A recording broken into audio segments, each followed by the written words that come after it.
Virgo season closed with eclipse lit skies, a spiral of order where clarity lies. I don't cast predictions, I open the now to witness the patterns and notice the how.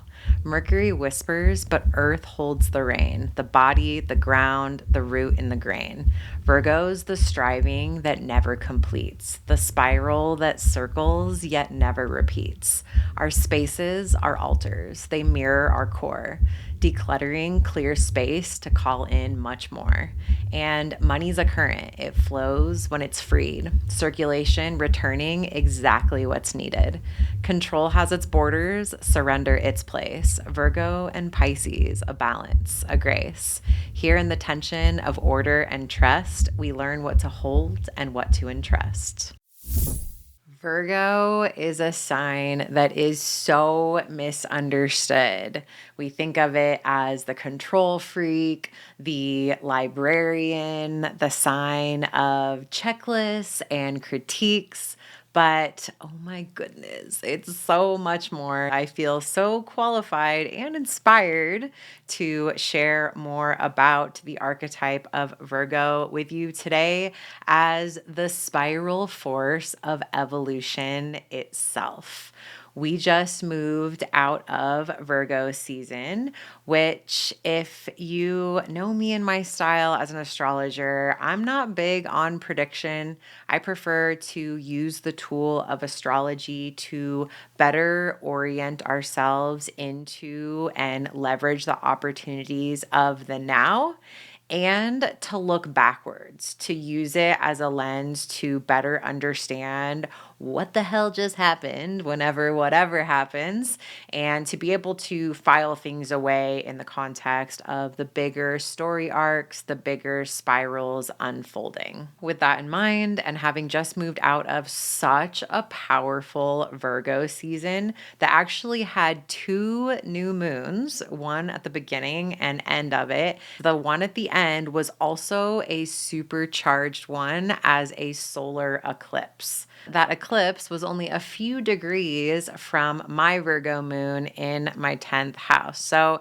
this just felt like the perfect time, being in the rippled aftermath of such a powerful Virgo season, to talk about Virgo, to do what I see as a public service or a Virgo service, to feature the magic of Virgo that I think just gets so buried and undervalued and, yeah, just misunderstood. Let's better understand so that we can better leverage and embody the archetype of Virgo. Virgo's medicine is definitely not about perfection. In fact, it is the antithesis of perfection, and we'll get more into that, but it is about devotion. In this episode, we are going to ground into Virgo's deeper wisdom through the rulership, which is actually a very interesting story, even if you're not an astrologer.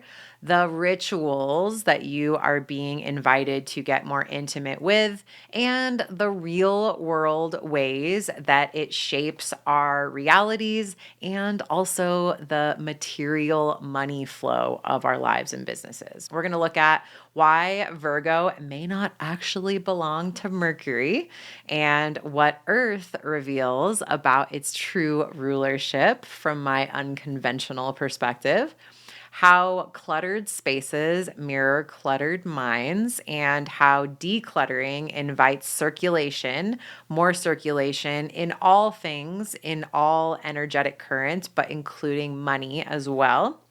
The evolutionary power hidden in Virgo's constant striving toward the ideal, toward perfection, what the Fibonacci spiral teaches us about Virgo's sacred geometry, and where Virgo meets Pisces in ritual, control, surrender, and swirling into the mystery of all of this territory that is worth leaning into. Let's get into it. As you may or may not know, we recently moved out of a very special Virgo season, like I was just saying, that had 2 new moons. The final one was an eclipse. And I just think this is such a powerful time. You were touched by Virgo. It was powerful enough that everybody was. So, this is the perfect time to help make the connection for you of what that touch was, what that impact, that influence was, so that you can better understand your relationship to this archetype that we move through in various ways, in various seasons, but always this time of year. I want to help orient you in the now of the ripples, the aftermath, the trailing shooting star influence of that powerful season that just passed.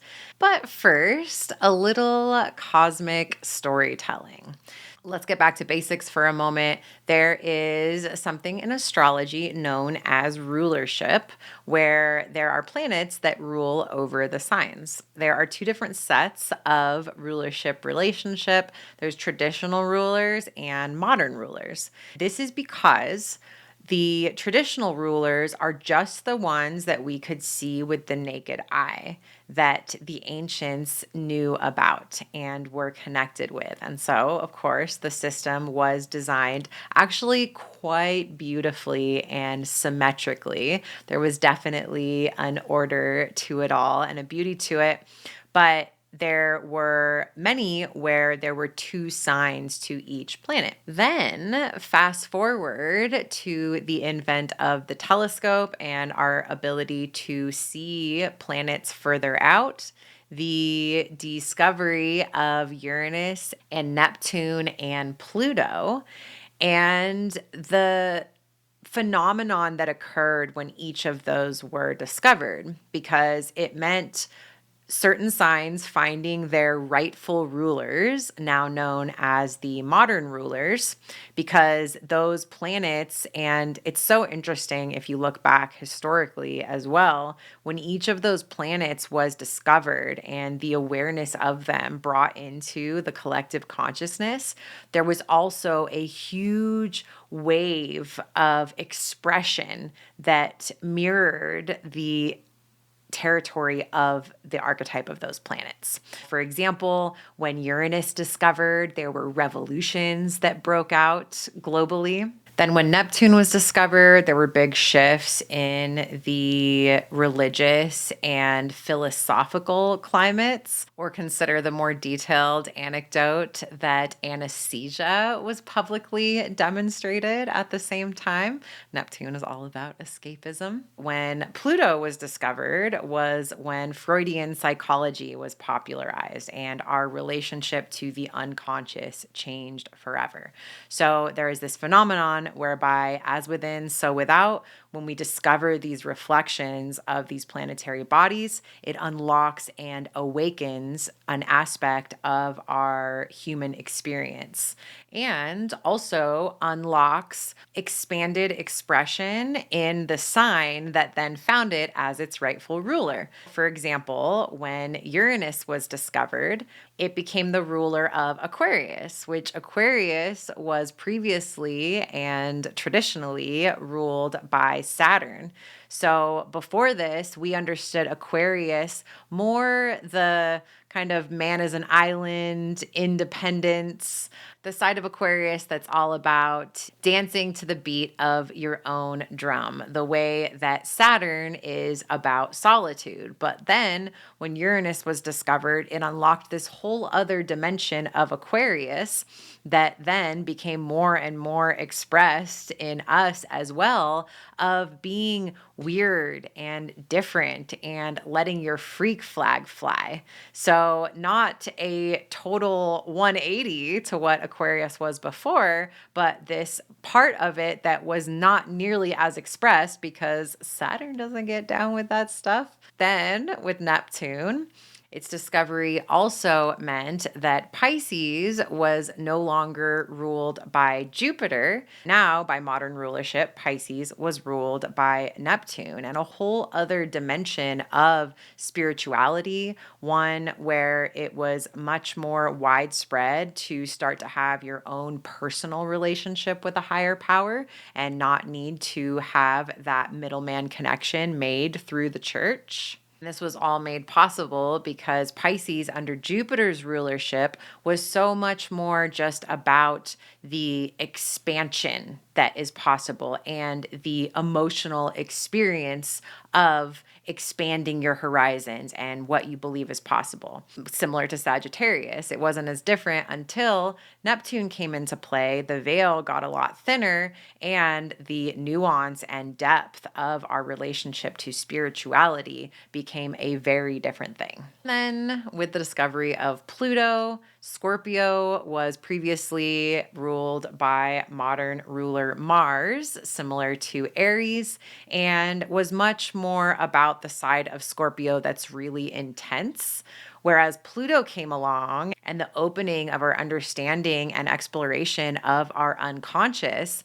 And again, it became so much deeper than just about intensity. It became about the actual transformational processes that happen, about the energy that gets freed, the power that gets reclaimed when we are able to do the kind of healing work that goes into those dark underworld places and comes back healed, brighter, stronger, all the things. That happened for all of the ones that had two signs. The only one that didn't happen for is Virgo. Virgo and Gemini are both ruled by Mercury.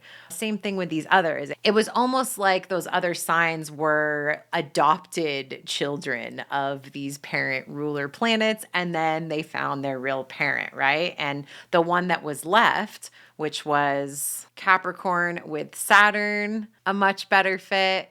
With Neptune, we were left with Sagittarius and Jupiter, a better fit. And with Pluto, we were left with Aries with Mars, which makes more sense. If you look at Mercury ruling Gemini and Virgo, it's pretty obvious that Mercury aligns more with Gemini. Mercury is that, mercurial, Gemini-like air planet with that air sign. And then we still have adopted child Virgo under the rulership of Mercury that, as I see it, makes it so that we focus more on the mental aspects of it, the critical nature, the nerdiness, and we really miss the power and the magic of the grounded earth element that Virgo is. This is why I like to think about it, and it makes so much more sense to me that the ruler of Virgo is Earth herself. If we break down Virgo into its components, we have the earth element, and we have the mutable, or I like to think of as spiral, dynamic movement of that earth energy.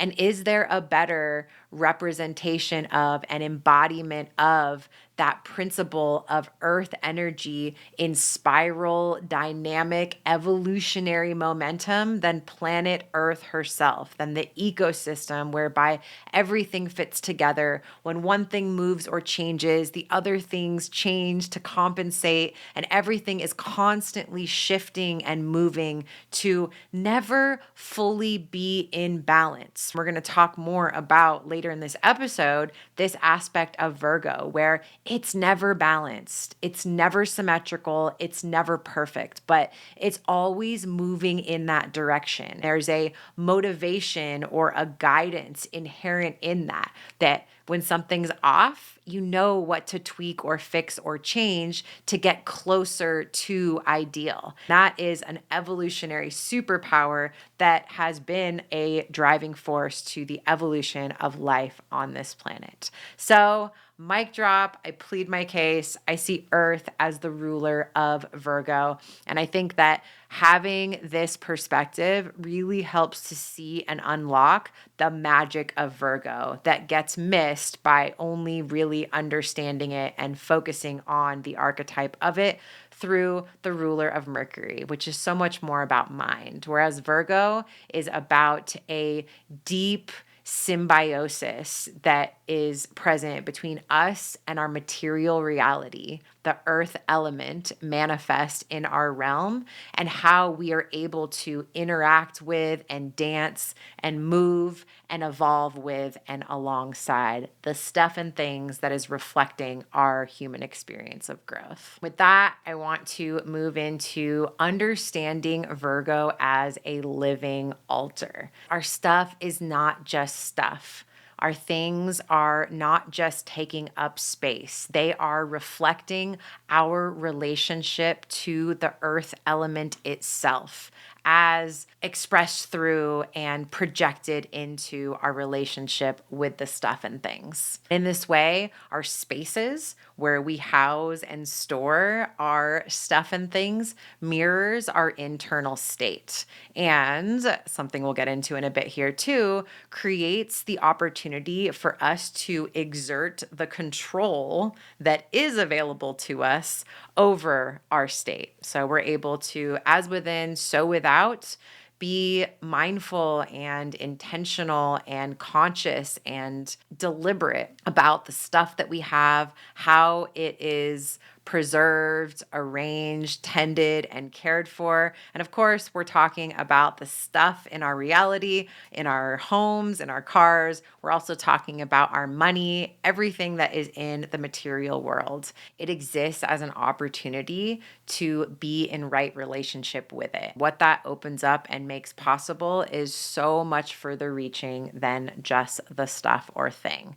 Decluttering creates clarity and space for what we want to call in. The more that you are intentional about what's in your space, and the more that you make it a regular practice and a way of life to clear out what no longer fits, what isn't in alignment with your now or the future self that you are moving into, that's connected more with the past version of you, you are able to symbolically let go of that shit. And in so doing, let go of the parts of yourself that it is time to let go of so that you can create more space, more opening for the version of yourself you want to call in, for the actual stuff and things that you want to be able to call into your life, and for the lifestyle that you are aiming for. We're talking about circulation here. If you want to be able to call in more and more of what you actually want, you need to be willing to sacrifice, to let go of that which you have outgrown, that which is just taking up extra space. Understanding this phenomenon, this natural phenomenon, helps to frame the circulation of money and to reframe what your expenses are for. It's not just about accumulating more and more with the stuff or with the money. It's about creating an intentional circulation and flow where, whether it's stuff or money, you have more coming in all the time, but you also have more going out. I would say with the stuff, it's like more obvious and natural that you are constantly getting more stuff, but not letting go of it. Some people die with a lifetime of shit that their kids have to sort through. I'm actually reading a book right now, or listening to an audiobook by Messy Kondo about tidying your shit and not dying with a mountain of it. Y'all, she's hilarious. Check out her couple books. She's a comedian, but I think also a professional organizer. And she just really helps you to understand what's actually going on underneath this insane normal that it is for our culture just to keep accumulating more and more stuff. If you're going to keep buying shit on Amazon, you need to also be continually getting rid of stuff, donating, throwing away, or otherwise letting it go. However, when it comes to the money side of things, it's kind of opposite, right? Until we figure out sustainability as entrepreneurs, it seems like we're so much more focused on the outflow, the expenses, the cost, the investment. But a reframe that is available to you and necessary to be in right relationship with this Virgo phenomenon of circulation that maintains the health of any ecosystem, churn, change. is that the money has to go out to come back in. It's all part of it. Seeing the money that goes out as investments, no matter what the expense is, even things you wouldn't normally frame as an investment, everything that goes out is an investment for more to come back in. Speaking of how you tend your money, your spaces, your stuff and things, clutter can happen, like we've been talking about, both internally and externally. When it does, especially when it happens unconsciously, it blocks your clarity and ultimately blocks the circulation. That, in the case of money, is what you need to be able to bring in more. When your spaces are stagnant, whether it's inside of you, outside of you, stuff feels heavy, it feels stuck, and you feel disconnected. Imagine, alternatively, treating your environment and your money flow as a living altar, where every corner of your reality actually supports your flow. Spending becomes circulation that invites more in. When I was talking about that, did it light up something in you? Because if it did, I have a free guide that you're going to want to snag and check out and put into practice. It's called Loving Up Your Money Spaces, a guide to intentionally setting your inner and outer spaces for success. It is a simple way to bring the Virgo devotion that we are talking about into this episode, into your life, into your money flow, and into your spaces. You can get that guide at cosmicb.link/moneyspaces. It is an instant download, and it will help you to declutter and intentionally set your inner and outer spaces for success. Now, I want to talk about the evolutionary superpower that I mentioned that is Virgo, which has to do with the gap that gets created, the gap that always exists in life, in living reality, between the actual and the ideal. Virgo is the ability to see the two superimposed on each other. So, this is where you get the critical Virgo, the always noticing when a picture is crooked. It's because we can see how things are off from perfection, from what is ideal. There is a certain discomfort that is associated with that, with always seeing everything wrong.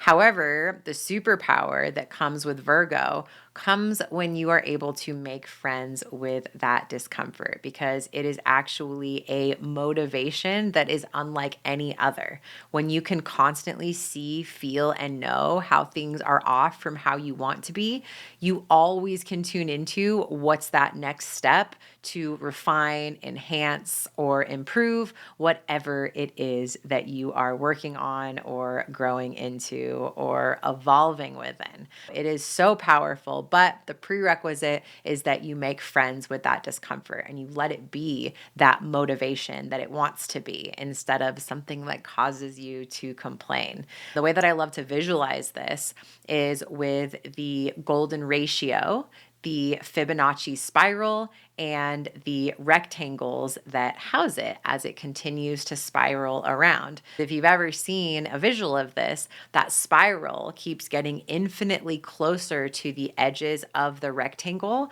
but never actually touching it. They're like asymptotes. If you know the language of mathematics, this is Virgo in play, constantly getting closer and closer to perfection, but never actually touching it. Because if you touched it, you'd be dead. Life is that gap as the spiral gets closer and closer to those edges that draws us forward. The last important piece I want to present to better understand the power and the beauty of Virgo is to situate it within its polar opposite of Pisces. Virgo is what's within our control. I mentioned this earlier.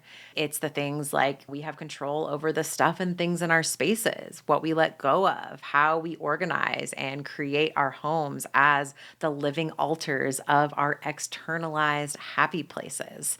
On the flip side, Pisces is what we surrender to. It's the miracles, it's the divine timing, it's the serendipities that we never could have planned ourselves. These two together create a full picture of how magic happens, essentially, but also create a line between what is our responsibility and what is not. We both need to do what is our role and responsibility. That's half of it, and understanding what that is. But we also need to not do and get out of our own way around things that are not our role and responsibility.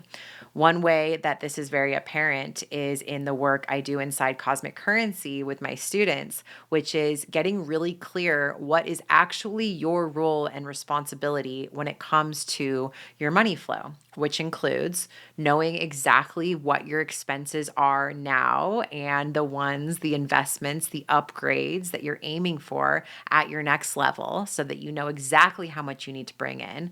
That's your responsibility. You also need to be able to see a lot of different pathways that amount can come in. So a lot of different combinations of income streams and various sales and price points and quantities, and show yourself, wow, look, this could happen in so many different ways. This breaks you out of any mental limiting belief, disbelief around that it's possible. And of course, you need to actually have created the offers, the payment gateways, the checkout pages so that people can actually pay you. There's things that are your role and responsibility when it comes to the incoming cash flow. But then you need to get out of your own way of the actual how. You need to be ready to get your mind blown at the miracles and serendipitous ways and things that come in that you weren't expecting, because that's what creates the space for this or something better. So you set the this, but you release all attachment to it and you open yourself to receive something even better. Together, kind of at the space between the two, Virgo and Pisces, is where ritual lives. It's where you do those seemingly mundane details, but you do them over and over like clockwork. You do them ritually and reliably so that you can be met by the magic of that which you did not plan or design. You do your part to show up ritually and reliably so that the miracles can happen. I know of no better place to apply this than when it comes to your money flow. Money exists at the bridge between the immaterial and the material, the energetic flow of sustenance and the material, monetary manifestation of money that is our value exchange in this realm. And that's why it's so important for you to do the things that are in your power and in your control, but are also your role and responsibility as the earner of the money, but also open yourself to receive the abundance, not grip so tightly that it can't happen in ways that you are not expecting. So basically, with money, like with everything else, Virgo teaches us that we need to set and maintain and nurture clear structures and rituals while leaving space for the divine flow to play its hand. If you take nothing else away from this episode, I hope you remember and are left with and reflect back on your recent last season between the solar eclipse and the new moon before that, to deepen your commitment to the practices, the rituals, and the willingness to keep showing up messy and imperfect. Virgo devotion is not about perfection. If you're making it about perfection, you're doing it wrong. It's about ritual. It's about the clarity within the scope of what life wants us to see. I will tell you that one of my most powerful psychedelic experiences was a DMT trip where the green man came and swooped me up and took me on this journey to show me some things.